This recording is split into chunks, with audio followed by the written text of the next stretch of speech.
Hi, எல்லாரும் வந்துட்டீங்களா? So இன்னைக்கு March 14 கரண்ட் அஃபேர்ஸ் பார்த்துலாமா? ஸோ ஃபர்ஸ்ட் இந்தியா என்ன பண்ணியிருக்காங்க அப்படின்னா சக்ஸஸ்ஃபுல்லாக ஒரு விஷயத்த டெஸ்ட் பண்ணியிருக்காங்க. எது அப்படின்னா அக்னி 4 எது கூட அப்படின்னா MIRV multiple independently targetable reentry vehicle.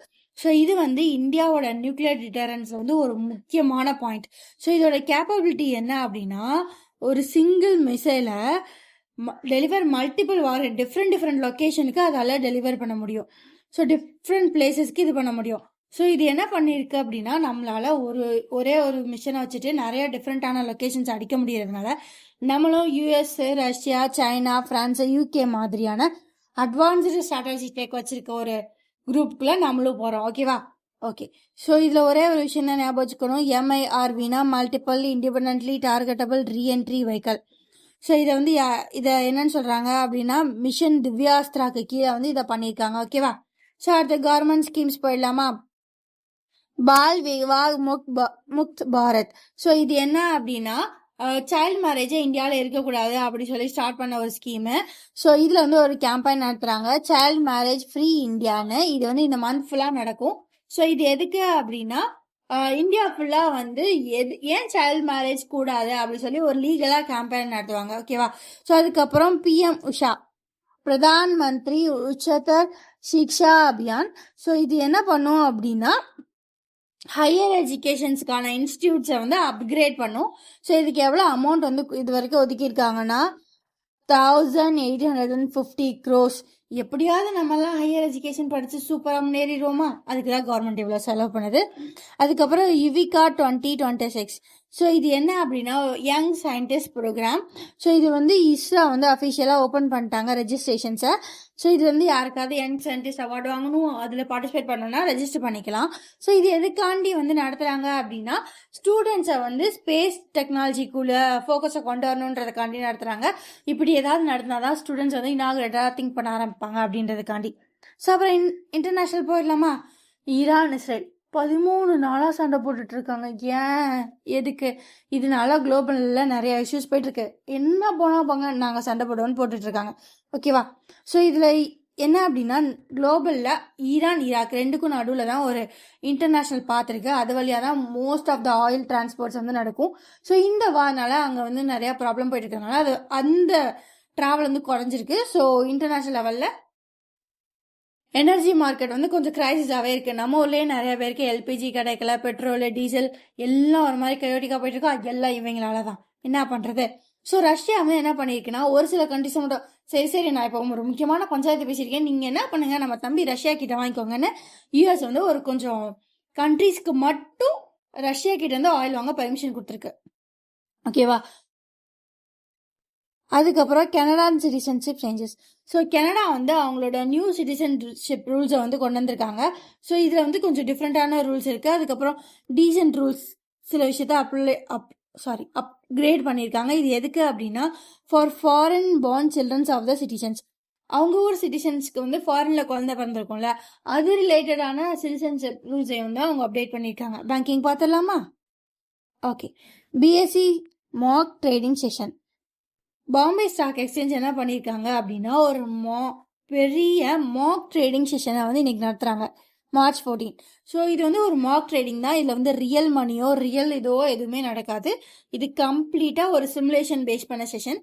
So இது எதுக்கு அப்படின்னா டிசாஸ்டர் ரெக்கவரி சைட்ஸ், ஒரு திடீர்னு ஒரு பயங்கரமான டிரான்சாக்ஷன்ஸ் நடக்குது அப்படின்னா சைட்ஸால மேனேஜ் பண்ண முடியுமா பண்ண முடியாதா அப்படின்றத டெஸ்ட் பண்றதுக்கு தான் இந்த மார்க். ஓகேவா? ஸோ இது என்ன அப்படின்னா அவங்க வச்சிருக்க சிஸ்டம்ஸோட ரெசிலியன்ஸை டெஸ்ட் பண்ணுது. ஸோ இதுல எல்லா ட்ரேடர்ஸுமே பார்ட்டிசிபேட் பண்ணுவாங்க. RBI climate risk disclosure. So RBI என்ன பண்ணியிருக்கு அப்படின்னா புது கைட்லைன்ஸ் கொண்டு வந்திருக்கு. எதுக்கு? கிளைமேட் ரிலேட்டட் ஃபினான்சியல் ரிஸ்க்கும் அதுக்கப்புறம் கிரீன் பூலுக்கும். ஸோ கிளைமேட் ரிலேட்டட்னா ரெண்டு விஷயமா, ஃபிசிக்கலாக ஏதாவது ஒரு டிசாஸ்டர் வந்துடுச்சுன்னா அப்போது பீப்புள் ஃபினான்சியல் இன்ஸ்டிடியூட்ஸை எப்படி இது பண்ணுவாங்க, அதுக்கப்புறம் இந்த ஃபிசிக்கல்னால திரும்ப இது பேஸ் பண்ண ஃபினான்ஷியல் இஷ்யூஸ் வரும்ல, ஸோ அதை இந்த பேங்க்ஸ் எல்லாம் எப்படி ஹேண்டில் பண்ணுன்றதுக்கான புது ரூல்ஸ். அது மட்டும் இல்லாமல் கிரீன் பூலை நோக்கி பயங்கரமாக பேங்க்ஸை போஸ்ட் பண்ணுறாங்க. ஸோ கிரீன் பூல் அப்படின்னா என்ன அப்படின்னா என்விரான்மெண்டல் ஃப்ரெண்ட்லியான திங்ஸுக்கு வந்து லோன் கொடுக்கறது, அதுக்கு வந்து ஃபினான்ஷியலாக சப்போர்ட் பண்ணுறது தான் இந்த க்ரீன் பூல். ஸோ அதுக்கப்புறம் Jio financial service. So Jio வந்து ஆல்ரெடி ஃபினான்ஷியல் சர்வீஸ்க்குள்ளே வந்துருச்சு 2025லேயே. ஸோ இப்போ அவங்க என்ன பண்ணுறாங்க, புதுசாக எதுக்குள்ளே போகிறாங்க அப்படின்னா கமர்ஷியல் பேப்பர்ஸ் ஸோ வந்து இஷ்யூ பண்ணுறாங்க. கமர்ஷியல் பேப்பர்ஸ்னால் என்ன அப்படின்னா, இது ஒரு ஷார்ட் டேர்ம்க்கு நம்ம இன்வெஸ்ட் பண்ணி அதுலேருந்து எடுத்துக்கலாம். இது வந்து செக்யூர்டு பாண்ட்ஸ் மாதிரி கிடையாது. இதில் இன்ட்ரெஸ்ட் ரேட் மட்டும் 7.5 to 4 அந்த ரேட்டில் இருக்கும். இதுக்கு வந்து எவ்வளோ அமௌண்ட் வந்து இது பண்ணியிருக்காங்கன்னா 1000 crores வந்து இன்வெஸ்ட் பண்ணியிருக்காங்க. ஓகேவா, 1000 crores இஷ்யூ பண்ண போகிறாங்க. நாட் இன்வெஸ்ட், 1000 crores வந்து கமர்ஷியல் பேப்பர்ஸை வந்து இஷ்யூ பண்ண போகிறாங்க. அடுத்தது போயிடலாமா. அதுக்கப்புறம் MCU progressive Punjab investor summit 2026. Punjab investor 2026 வந்து நடந்துட்டுருக்கு. நேற்று தான் Day 1. ஸோ அதில் வந்து கிட்டத்தட்ட 10,000 crores வந்து அவங்க இன்வெஸ்ட்மெண்ட் பிளட்ஜஸ் வந்து சைன் பண்ணியிருக்காங்க. எஸ்பெஷலி யூகேலேருந்து ஒரு 3 அசோசியேட்ஸ் வந்து சைன் பண்ணியிருக்காங்க. எவ்வளோ ரூபாய்க்கு அப்படின்னா 1,407 crores வந்து நாங்கள் பஞ்சாபில் இன்வெஸ்ட் பண்ணுறோம்ப்பா அப்படின்னு வந்து சொல்லியிருக்காங்க. ஸோ அதுக்காக அப்பாயின்மெண்ட் பார்த்துறோமா. விக்ரம் மிஸ்ரி. ஸோ விக்ரம் மிஸ்ரி வந்து ஃபாரின் செக்ரட்டரியாக வந்து இருக்காரு. ஸோ அவரோட டெனரை இன்னும் இன்க்ரீஸ் பண்ணியிருக்காங்க. July 14, 2026 வரைக்கும் அவர் தான் இருப்பார், விக்ரம் மிஸ்ரி ஃபாரின் செக்ரட்டரி. அதுக்கப்புறம் மசோட்டா காண்டா. ஸோ இவங்களை வந்து என்னவா அப்பாயிண்ட் பண்ணியிருக்காங்க அப்படின்னா 11th president of Asian development பேங்காக வந்து இவங்களை அப்பாயின்மெண்ட் பண்ணியிருக்காங்க. ஹர்ஷவர்தன் அகர்வால். ஸோ இவர் வந்து FICCIயோட பிரசிடெண்ட்டாக எலெக்ட் பண்ணப்பட்டிருக்காரு. ஸோ எதுக்கு அப்படின்னா 2024, 25, 26க்கு. ஓகேவா. அவார்ட்ஸ் பார்த்துடலாமா. GCC workplace innovation summit வந்து நடந்துட்டு இருக்கு. ஸோ இது எதை ஃபோக்கஸ் பண்ணுறாங்க அப்படின்னா excellence in HR, digital transformation, ஃபினான்ஸுக்கு இனிமே தான் அவார்ட்ஸ் எல்லாம் வந்து சொல்லுவாங்க. ஸோ அதுக்கப்புறம் data center summit and awards இருக்குது. இந்த சமிட் எதை பேஸ் பண்ணுது, முதல்ல எங்கே நடக்குதுன்னு பார்த்துடலாம். மும்பையில் நடக்குது. இதில் யாரெல்லாம் பார்ட்டிசிபேட் பண்ணுறாங்கன்னா SBI, HDFC, கோட்டாக்லாம் பார்ட்டிசிபேட் பண்ணுவாங்க. ஸோ இதில் என்ன சொல்லியிருக்காங்கன்னா AI ட்ரிவன் டேட்டா சென்டர் இன்ஃப்ராஸ்ட்ரக்சருக்கு நாங்கள் ஒரு முக்கியத்துவம் கொடுக்குறோம் அப்படின்றத சொல்லியிருக்காங்க. ஸோ அதுக்கப்புறம் டிஃபென்ஸ் அண்ட் சயின்ஸ் பார்த்துடலாமா. இஸ்ரோ ஸ்பேடெக்ஸ் சக்ஸஸ். ஸோ இஸ்ரோ வந்து என்ன பண்ணியிருக்காங்க அப்படின்னா ஸ்பேஸில் சேட்டலைட் அண்டக்கிங் வந்து பண்ணியிருக்காங்க. அதை வந்து டெமான்ஸ்ட்ரேட் பண்ணியிருக்காங்க. சக்ஸஸ்ஃபுல்லாக பண்ணலை, அதை சக்ஸஸ்ஃபுல்லாக டெமான்ஸ்ட்ரேட் பண்ணியிருக்காங்க. எங்கே அப்படின்னா 460 கிலோமீட்டர் ஆர்பிட்டில். ஸோ இதெல்லாம் எதுக்கு பண்ணுறாங்க அப்படின்னா அப்கமிங் மூன் மிஷன் ஒன்று இருக்குது, அதுக்காண்டியும் அதுக்கப்புறம் நம்மளும் ஒரு ஸ்பேஸ் ஸ்டேஷன் ஸ்பேஸில் செட் பண்ணுவோம் அப்படின்னு சொல்லியிருக்காங்க. அதுக்கான முக்கியமான ஸ்டெப்ஸ் தான் இதெல்லாம். ஸோ ஆல்ரெடி பார்த்ததான் அக்னிவி MIRV.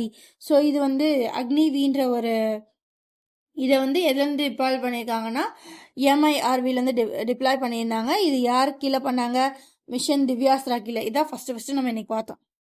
ஸோ அதுக்கப்புறம் MLS 2026 இது ஒரு சாக்கர் லீக். எங்கே நடக்குது அப்படின்னா கலிஃபோர்னியாவில் நடக்குது.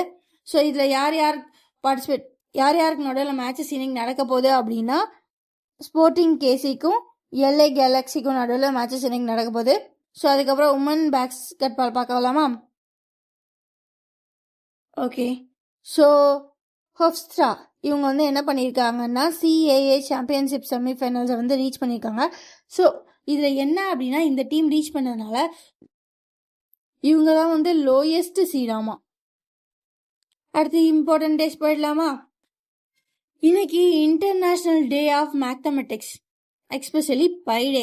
பை இல்லாமல் எந்த ஒரு சர்க்கிளோட ரேடியஸோ எதுவுமே கண்டுபிடிக்க முடியாது. ஒரு சர்க்கிளோட ரேடியஸு ஏரியாவே கண்டுபிடிக்க முடியலன்னா இன்னைக்கு இருக்க பெரிய பெரிய ஸ்ட்ரக்சர்ஸ் எதுவுமே வந்திருக்காது.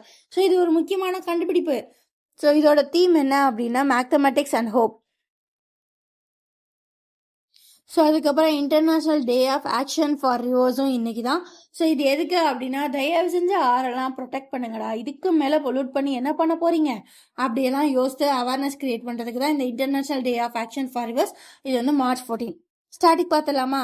இஸ்ரோவோட சேர்மேன் யாரு, டாக்டர் எஸ் சோம்நாத். இப்போ வரைக்கும் அவர் தான் இருக்காரு. ஸோ அதுக்கப்புறம் RBIயோட ரெப்போ ரேட் 5.25 பை, அதோட வேல்யூ என்ன 3.14. ஓகே, ஸோ அதுக்கப்புறம் BSE பாம்பே ஸ்டாக் எக்ஸ்சேஞ்ச் எங்கே இருக்குது, பாம்பேல தலால் ஸ்ட்ரீட்டை விரோஜிஜி பாய் டவர்ஸ்ல இருக்கு. அவ்வளவுதாங்க சின்ன கரண்ட் அஃபேர்ஸ். உங்க எல்லாருக்கும் இது ஈஸியா புரிஞ்சிருக்கும் நம்புறேன். இதே மாதிரி நிறைய கரண்ட் அஃபேர்ஸ் பார்க்கணும், நிறைய அப்டேட்ஸ் எல்லாம் பார்க்கணும்னா நம்ம சேனலை சப்ஸ்கிரைப் பண்ணிக்கோங்க, டெலிகிராம் சேனலை ஜாயின் பண்ணிக்கோங்க. பாய்.